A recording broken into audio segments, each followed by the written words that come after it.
12ஆம் வகுப்பு தாவரவியல் பாடம் முதல் பாடமான தாவரங்களில் பாலில்லா இனப்பெருக்கம் மற்றும் பாலினப்பெருக்கத்தில் உள்ள 1, 4 3 மகரந்தச் சேர்க்கை என்று சொல்லக்கூடிய பாடம் பாலினேஷன். இந்த வீடியோவில் மகரந்தச் சேர்க்கை என்றால் என்ன, மகரந்தச் சேர்க்கையின் வகைகள் யாவை, தன் மகரந்தச் சேர்க்கை என்பது என்ன, இந்த 3 டாப்பிக்கை பற்றி பார்க்கலாம். ஒரு தாவரத்தில் மலர் என்பது இன்றியமையாத பகுதி. மலர்கள் மூலமாகத்தான் இனப்பெருக்கம் என்பது நடைபெறுகின்றது. இந்த இனப்பெருக்கத்திற்கு மிக முக்கியமானது மகரந்தச் சேர்க்கை.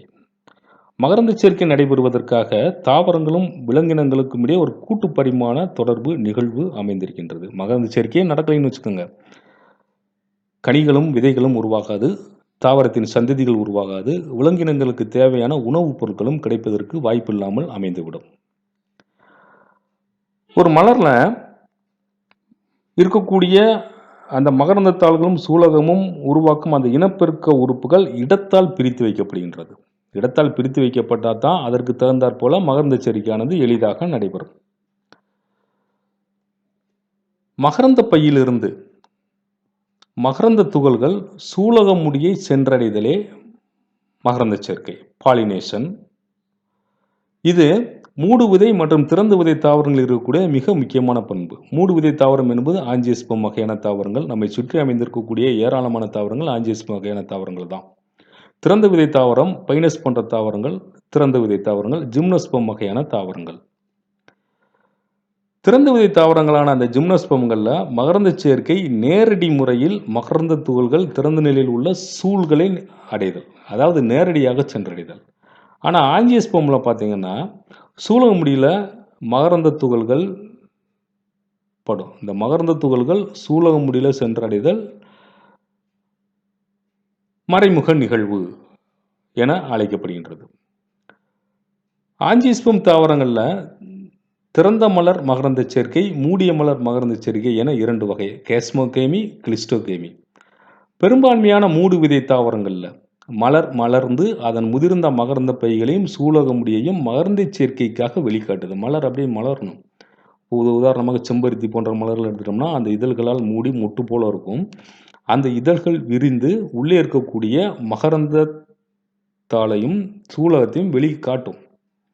இது மூடு விதை தாவரங்கள். ஏன் மூடு விதை தாவரம் சொல்லணும்னா, கனிக்குள்ளே விதைகள் உருவாகும், விதை உறைக்குள் விதைகள் இருக்கும். அதனால மூடு விதை தாவரங்கள் அப்படி சொல்கிறோம்.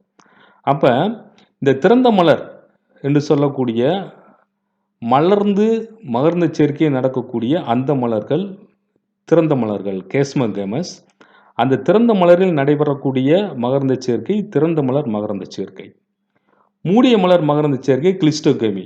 சில தாவரங்களில் மகரந்த சேர்க்கை மலர் திறக்காமல் இனப்பெருக்க உறுப்புகள் வெளியில் தெரியாமல் இருக்கும். இந்த மலர்கள் மூடிய மலர்கள் கிளிஸ்டோகேமஸ்.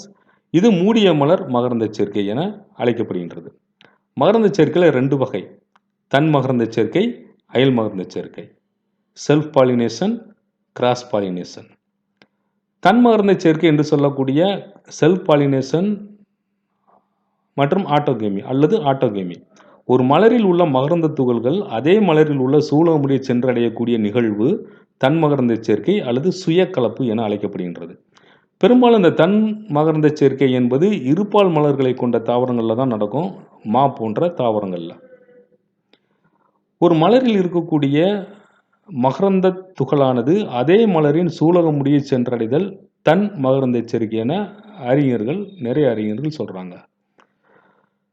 தன் மகரந்த சேர்க்கை நடைபெறுவதற்கு சில தகவமைப்புகளை இயற்கையாகவே மலர்கள் பெற்றிருக்கின்றன, தாவரங்கள் பெற்றிருக்கின்றன. உதாரணமாக இந்த காம்லினா பெங்காலென்சிஸ் என்று சொல்லக்கூடிய தாவரம். இந்த தாவரத்தில் 2 வகையான மலர்கள் இருக்கு. தரைக்கு மேலே இருக்கக்கூடிய மலர்கள், தரைக்கு கீழே இருக்கக்கூடிய மலர்கள். தரைக்கு மேலே இருக்கக்கூடிய மலர்கள் திறந்த வகையான மலர்கள், கேஸ்மோகேமஸ் மலர்கள். இது அட்ராக்டிவாக இருக்கும், கலர்ஃபுல்லாக இருக்கும். பூச்சிகள் மூலமாக அயல் மகரந்த சேர்க்கை இதில் நடக்கும் திறந்த மலர்களில். தரைக்கு கீழே இருக்கக்கூடிய மூடிய மலர்கள் அவ்வளோ அட்ராக்டிவாக கலர்ஃபுல்லாக இருக்காது, ஒரு மந்தமான நிறத்தில் இருக்கும். இது கிளிஸ்டோகேமஸ் தன் மகரந்த சேர்க்கையில் நடக்கும். இங்கே இந்த தன் மகரந்த சேர்க்கை நடைபெறுவதற்கு எந்த விதமான ஏஜென்ட்கள், முகவர்கள், அதாவது பூச்சி, விலங்கு, நீர், காற்று எதுவுமே தேவைப்படாது. அடுத்தபடியாக இரண்டாவதாக ஒத்த முதிர்வு என்று சொல்லக்கூடிய ஒரு தகமைவு. ஒரு மலரில் மகரந்தத்தால் சூலகமுடி 2ம் ஒரே சமயத்தில் முதிர்ச்சி அடைந்தால் அதற்கு ஒத்த முதிர்வு. உதாரணம் கைத்திராந்தஸ் ரோசியஸ், மிராபிலிஸ் ஜலபா. மகரந்தத்தாலும் சூலகமுடியும் ஒரே டயத்துல முதிர்ச்சி அடையக்கூடியது. 3வதான தகவமைப்பு முழுமையற்ற இருகால முதிர்வு. இருகால முதிர்வு மலர்கள்ல ஒரு மலரின் மகரந்தத்தாலும் சூலகமுடியும் வெவ்வேறு காலங்கள்ல முதல்ல மகரந்தத்தால் முதிர்ச்சி அடையலாம். அடுத்து சூலகமுடி முதிர்ச்சி அடையலாம். இந்த மாரி வெவ்வேறு காலங்கள்ல முதிர்ச்சி அடையக்கூடிய நிகழ்வு தான் இருகால முதிர்வு என வகைப்படுத்தப்படுகின்றது. வணக்கம்.